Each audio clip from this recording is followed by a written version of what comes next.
अपनी पत्नी को वरदान देना पड़ा और उसकी पत्नी की कोख से जो राक्षस पैदा हुआ उसी का नाम पड़ा तारकासुर। बड़ी भ्रांति है नाम में। यदि आप सही से मतलब निकालेंगे तो इसका मतलब तारने वाला, लेकिन वो तो देवताओं को प्रताड़ित कर रहा है कि जो लोगों की श्रद्धा को लूट रहे हैं ना, वो आज के तारकासुर ही है। नाम तो सुंदर है लेकिन काम असुरों जैसे है। तारकासुर ने ब्रह्मा जी की उपासना की। ब्रह्मा जी ने कहा कि कहो तुम्हें क्या चाहिए। कहते हैं ब्रह्मदेव आप मुझे अमरता का वरदान दे। ब्रह्मा जी ने कहा यह संभव नहीं है, इसलिए कुछ और मांगो। तो तारकासुर ने चतुरता से ये कहा कि यदि आप मुझे अमरता का वरदान नहीं दे सकते तो आप मुझे ये वरदान दे कि मेरी मृत्यु कभी भी जब हो तो शिव के पुत्र के हाथों हो। क्योंकि तारकासुर सोचता है महादेव तो समाधि में है, ना तो वो उठेंगे, ना उनका विवाह होगा, ना पुत्र होगा, तो ना ही मेरी मृत्यु होगी, तो मैं अपने आप अमर हो जाऊंगा। ब्रह्मा जी ने तथास्तु कह दिया और इधर तारकासुर ने अपने आप को अमर जान करके सभी देवताओं को प्रताड़ित करना, आतंकित करना शुरू कर दिया। और जैसे ही सभी देवताओं ने देखा कि ब्रह्मा जी ने वरदान दिया है, तो आज सभी इस इच्छा से ब्रह्मा जी के पास गए कि अब कुछ भी करके आप महादेव को उठाइए, महादेव के विवाह की तैयारी करवाइए ताकि उनके घर पुत्र हो सके। और इधर जब पार्वती जी इतना घोर तप कर रही हैं, उधर हमारे भोलेनाथ कैलाश पर बैठकर वो भी तो तप ही कर रहे हैं, वो भी तो ध्यान ही कर रहे हैं। लेकिन पार्वती का नहीं, वो अपने इष्ट भगवान राम का ध्यान कर रही हैं। कर्पूर गौरम करुणावतारम संसार सारम भुजगेंद्र हारम। कपूर जैसा वर्ण है, सर्पों की माला है, लेकिन हैरानी वाली बात है कि जिनको कपूर जैसा वर्ण कहा गया, जब हम उनकी पिक्चर देखते हैं, फोटो देखते हैं, तो वो हमें श्याम रंग के नजर आते हैं। लेकिन वही प्रभु श्री राम को मेघ वर्णम कहा गया, मेघों के समान सांवले रंग के। लेकिन जब हम राम जी का चित्र देखते हैं तो वो हमें कपूर जैसे गोरे नजर आते हैं। क्यों? ऐसा क्यों है? वो इसीलिए है भक्तों, कहते हैं ना कि जब कोई किसी की संगति ज्यादा करने लगे, किसी के पास ज्यादा उठने बैठने लगे, कोई नशेड़ियों के पास आपका पति या बेटा बैठने लगे, धीरे धीरे उन लोगों का असर आपके पति या बेटे के ऊपर भी होने लगता है और आप समझ जाते हैं। तो सुधर जा, आजकल तेरे ना चाल चलन ठीक नहीं है। जिनके पास बैठता है ना वैसी हरकतें कर रहा है तू, आपको पता चल जाता है ना कि किसका असर हो गया। ठीक ऐसे ही हमारे भोलेनाथ कैलाश पर बैठे प्रभु श्री राम का ध्यान कर रहे हैं और उनके मन में प्रभु राम की छवि इस कदर बस गई है कि कपूर जैसा वर्ण होने के बावजूद भी उनका शरीर नीला नजर आने लगता है। अपने प्रभु को ऐसा उन्होंने धारण कर लिया। और वहां दूसरी ओर हमारे प्रभु मेघ वर्णम, वो भगवान शिव के हर हर महादेव के जय घोष करवाते हैं, शिवलिंग की स्थापना करते हैं और महादेव को अपने मन में ऐसा बसा लिया कि मेघ वर्ण होने के बावजूद भी आज कपूर वर्ण के यानी गोरे नजर आ रहे हैं। दोनों एक दूसरे के इष्ट हैं। और हमारे भक्त कहते हैं आज कैलाश पर बैठे महादेव, कैसा रूप है, कैसा ध्यान है, कैसा उनका दिव्य आकर्षण है। पार्वती जी का रूप आपने देख लिया, लेकिन आइए अब हम आपको महादेव का दर्शन करवाते हैं कि कैसे ध्यान में बैठ करके वो प्रभु का दर्शन करते हुए प्यारी सी छवि, प्यारी सी झांकी आपके सामने प्रस्तुत कर रहे हैं इस भजन के माध्यम से। हर भोला हर हर महादेव, भोला हर हर महादेव, हर भोला हर हर महादेव, भोला हर हर महादेव, हर भोला हर हर महादेव, भोला हर हर महादेव। तीनों लोगों के स्वामी हो भोलेनाथ, कर जोड़ी की श्रद्धा से झुकाई माथा। तीनों लोगों के स्वामी हो भोलेनाथ, श्रद्धा से झुकाई माथा। हर भोला हर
कंजूसी कर रहे हैं, आलस कर रहे हैं बोलने की।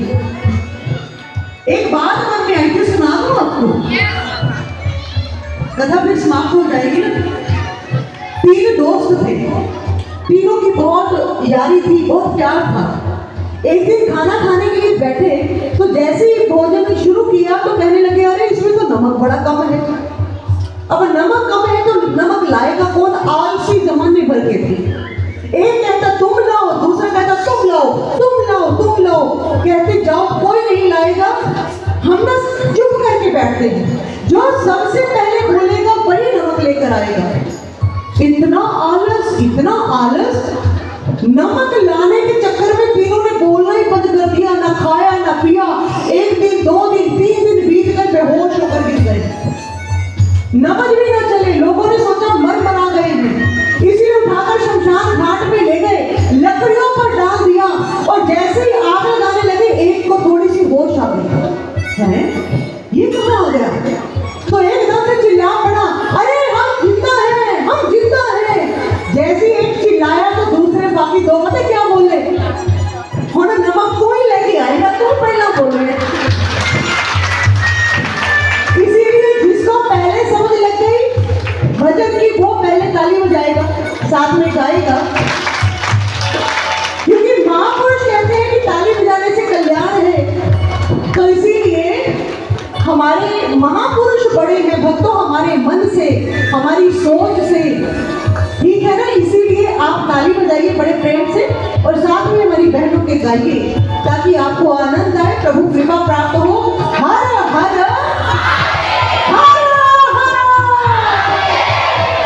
हर भोला, हर हर महादेव, हर भोला, हर हर महादेव, हर भोला, हर हर महादेव, हर भोला, हर हर महादेव।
आज भगवान शिव ध्यान में बैठे हैं। देवताओं ने देखा कि ब्रह्मा जी क्या करें, कैसे उठाएं इनको, कैसे इनको शादी के लिए मनाएं, कोई तो चक्कर, कोई तो उपाय बताओ। तो कहते हैं कि देवराज इंद्र कहने लगे मेरे पास एक उपाय है, कहो तो ब्रह्मा जी मैं इस्तेमाल करूं। ब्रह्मदेव कहते जो भी करो बस उठा दो, शिव को उठा दो एक बार, बाकी काम मुझ पर छोड़ दो।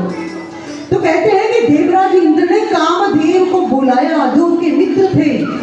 कहने लगे कामदेव आज तुम्हारी जरूरत आन पड़ी है सभी देवताओं को, तुम ही कोई ऐसा बाण चलाओ कि शिव के मन में कामना पैदा हो जाए और आज वो अपनी समाधि से उठ करके पार्वती से विवाह कर ले। कामदेव भी सहमत हो गया, भूल गया शिव को, शिव की शक्ति को, कि कोई ऐसा बाण नहीं बना जो शिव में कामना जगा सके। इसीलिए जैसे कामदेव अपनी पत्नी रति के साथ और मित्र बसंत ऋतु के साथ वहां पर पहुंचा तो पूरा बसंत ऋतु का वातावरण बन गया।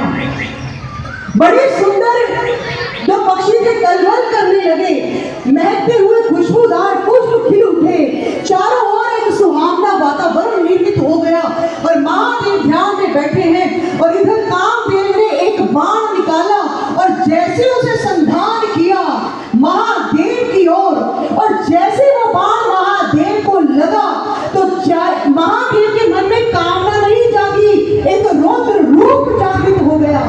महादेव की तीसरी आंख खुल गई, यंतर अग्नि उसमें से निकली और कामदेव को भस्म कर दिया। क्रोधित हो गए देवता, तराई तड़ी कर उठे। रति कामदेव की पत्नी क्षमा याचना करने लगी, क्षमा करें प्रभु, क्षमा करें, मेरे पति देव का कोई दोष नहीं, देवताओं के कहने पर ही वो यहाँ आए थे, हे प्रभु क्षमा करें। ब्रह्मा जी ने आकर के महादेव को क्षमा याचना की, शांत किया, बिठाया, पूरी बात बताई और फिर कहा कि इसका क्या दोष महादेव, आप इसको तो जीवन दान दें। महादेव ने कहा दोष है, उसने मेरे ध्यान में खलल डालने का प्रयास किया, लेकिन मैं इसका दोष माफ करूंगा। जब भगवान द्वापर युग में कृष्ण बन करके आएंगे तो उनके पुत्र प्रद्युम्न के रूप में कामदेव वहां पर प्रकट होगा, जन्म लेगा और फिर जाकर रति से इसका संयोग होगा। तब तक इसको ऐसे ही अदृश्य रूप में रहना पड़ेगा। सारे देवता आज क्षमा मांगने लगे, प्रभु हम तो तारकासुर से परेशान होकर आए थे, लेकिन महादेव आज फिर से ध्यान में बैठ गए, क्योंकि अब तक उनको प्रभु की ओर से कोई संदेश, कोई भी आदेश नहीं हुआ था। लेकिन भक्तों हम यहाँ रुक करके थोड़ी देर के कुछ समझने का प्रयास करते। आपने ये बात बहुत बार सुनी है कि शिव जब तीसरा नयन उभारा तो जब शिव ने तीसरी आंख खोली तो कामदेव जलकर राख हो गए। वैसे तो सुना है कि प्रभु असुरों को मारते हैं, लेकिन ये पहला देव है जिसको महादेव ने खत्म किया और वो था कामदेव। क्योंकि काम जो है, काम वासना जो है, वो व्यक्ति के जीवन में उसको पतन का कारण बनती है। ये काम वासना ही तो है जो समाज में आज साल 2 साल की बच्ची तक को नहीं छोड़ा जाता, किसी 80 साल की वृद्धा को नहीं छोड़ा जाता। बस गाड़ी में आती जाती राह में हमारी बेटियां, माताएं, बहनें डर डर के निकलती हैं। ये काम वासना ही तो चारों ओर फैली है। और यदि हम चाहते हैं कि ये वासना, ये काम नष्ट हो जाए तो हमें भी शिव की तरह अपने उस नेत्र को उघाड़ना होगा, यानी एक्टिवेट करना होगा, प्रकट करना होगा। आप सबको याद होगा दिल्ली में जिस समय निर्भया कांड हुआ था, तो उस समय एक एनजीओ के प्रेसिडेंट थे, वो गुरु महाराज जी के पास आए तो उन्होंने आकर के कहा कि गुरु महाराज जी हमारे सारे मेंबर जो थे वो सभी मिलकर उन्होंने कैंडल मार्च निकाला निर्भया के इंसाफ के लिए, उसकी शांति के लिए, लेकिन मैंने जलती हुई कैंडल को यूं तोड़ दिया और मैंने सबसे कहा हमने उस बच्ची की हालत इस मोमबत्ती की तरह कर दी है, उसके हंसते खेलते जीवन को हमने बुझा दिया है और यूं मैंने कांटा लगा दिया, क्रॉस लगा दिया कि अब कोई उम्मीद नहीं संसार के बदलने की, अब ऐसे ही चलेगा, ऐसे ही होता रहेगा। गुरु महाराज जी ने जैसे ही उस प्रेसिडेंट की बात सुनी तो गुरु महाराज जी ने उनसे कहा कि मैं आपसे एक बात पूछूं। अच्छा आप ये बताइए कि यदि मिट्टी में रेत में चीनी को मिला दिया जाए तो क्या हाथी उसको चुन लेगा? उन्होंने कहा कि नहीं, हाथी से वो चीनी नहीं निकाली जाएगी। गुरु महाराज जी कहते हैं यदि यही काम एक चींटी को दे दिया जाए तो क्या चींटी वो काम कर लेगी? उसने कहा बिल्कुल, वो तो बहुत अच्छे से करेगी, वो चीनी को रेत से अलग कर देगी। गुरु महाराज जी कहने लगे ठीक ऐसे ही कबीर जी कहते हैं, हरी है खांड रेत में बिखरी, हाथी चुनी ना जाए, कहे कबीर गुर भली बुझाई, ईटी होए तो खाए। गुरु महाराज जी ने कहा आप जिस वासना को, जिस सामाजिक बुराइयों को ये सोच रहे हैं कि अब नहीं खत्म किया जा सकता, तो वो आप हाथी की तरह यानी स्थूल रूप से उनको नष्ट करना चाहते हैं, जबकि वो सूक्ष्म रूप से नष्ट होने वाली चीजें हैं। मिर्ची हाथ में लेकर किसी पे मारो, कोई असर नहीं। उसी मिर्ची को जल्दी आग में डाल दो तो फिर देखो दूर तक असर जाएगा, खांसी आएगी, छींकें आएगी, आंखों से पानी, गले में जलन, क्योंकि वो पिस करके और सूक्ष्म हो गई। जो स्थूल मिर्ची नहीं कर पाई वो सूक्ष्म मिर्ची ने कर दिखाया। ठीक ऐसे ही महाराज जी ने कहा कि आपने जो क्रोध लगाया है ना, इसे लगाने की नहीं, इसे हटाने की जरूरत है। उन्होंने कहा मैं समझा नहीं महाराज जी। गुरु महाराज जी कहते हैं जब आप एक्सटर्नल लिखते हैं तो ई के साथ एक्स डालते हैं, एक्सटर्नल मतलब बाहर, लेकिन जब आप एक्स को निकाल देते हैं तो वो क्या बन जाता है? इटर्नल, यानी अंदर। जो बाहर से संभव नहीं वो अंदर भीतरी जगत से संभव है। यानी जब हमारी दिव्य दृष्टि एक्टिवेट होगी, जब ईश्वरीय प्रकाश अग्नि, ज्ञान की अग्नि इसमें जलेगी, तो फिर देखना काम वासनाएं कैसे जलती हैं, वो तुम्हारा कुछ बिगाड़ नहीं पाएंगी। डॉक्टर्स कहते हैं, साइंटिस्ट कहते हैं हमारे ब्रेन में दो नाड़ियां हैं, पिट्यूटरी और पीनियल। पिट्यूटरी ग्लैंड से लिक्विड निकलता है जिससे वासना पैदा होती है, काम वासना। पीनियल ग्लैंड से लिक्विड निकलता है तो वो काम वासना को रोकता है। लेकिन जब व्यक्ति 18 साल का होता है तो पीनियल ग्लैंड का लिक्विड कम हो जाता है, पिट्यूटरी ग्लैंड का लिक्विड बढ़ जाता है, इसीलिए उस उम्र में जाकर के बच्चों में काम वासनाएं अधिक हो जाती है। तो ऐसी अवस्था में जब आपका वो ग्लैंड एक्टिवेट है जिससे कि आपका मन कामनाओं से भरा है, तो उस समय आपको जरूरत पड़ती है किसी ब्रह्म ज्ञानी गुरु के पास जाकर अपनी पीनियल ग्लैंड को एक्टिवेट करवा लो, ताकि उसमें से जो लिक्विड निकले वो तुम्हारी कामनाओं को दमन कर दे, शमन कर दे, नष्ट कर दे। और उसे कहते हैं दिव्य दृष्टि, उसे कहते हैं दिव्य चक्षु, शिव नेत्र, दसम द्वार, आई ऑफ द सोल, बका की आंख, कितने नामों से उसे पुकारा। योगानंद परमहंस कहते हैं जो ये स्थान है ना, ये स्वर्ग को जाने वाला स्थान है, ये ईश्वर के घर में प्रवेश करने वाला दरवाजा है। जब ये दरवाजा खुलता है तो आपकी आत्मा परम आनंद को प्राप्त करती है। इसलिए भक्तों, इसे बिंदी से, तिलक से सिर्फ सजाइए नहीं। ये जो तिलक लगते हैं 3 लाइनें भगवान शिव के त्रिपुंड के रूप में, ये कोई श्रृंगार नहीं।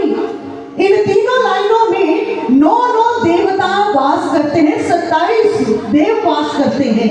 लेकिन ये तीनों लाइनें हमारे यहाँ पर ईड़ा, पिंगला और सुषमना का प्रतीक है। ईड़ा, पिंगला ये 2 आंखें जो खुली हैं, यानी गंगा और यमुना जो दिख रही है।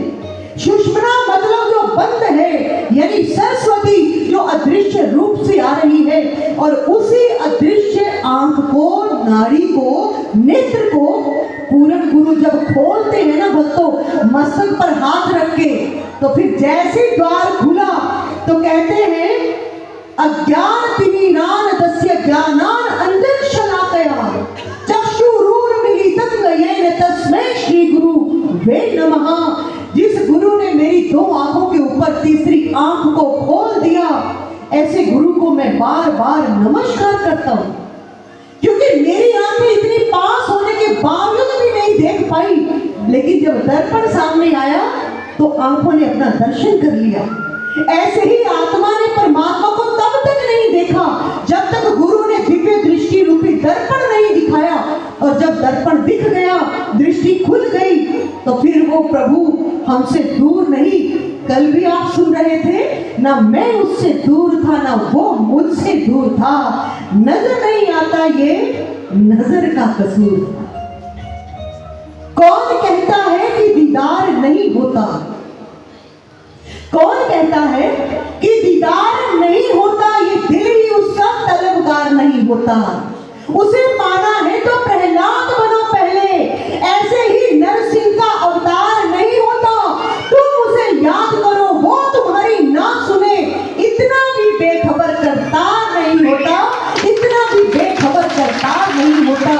हम खुद ही नहीं चाहते कि हमें ईश्वर दिखे, क्योंकि अपने पापों से फुर्सत हो, मन जो है वो कामनाएं से भाती हैं। लेकिन जिस दिन तलब हो गई ना आपके मन में, तो देखना जीवन में गुरु भी आएंगे, दृष्टि भी आएगी और दर्शन भी होगा।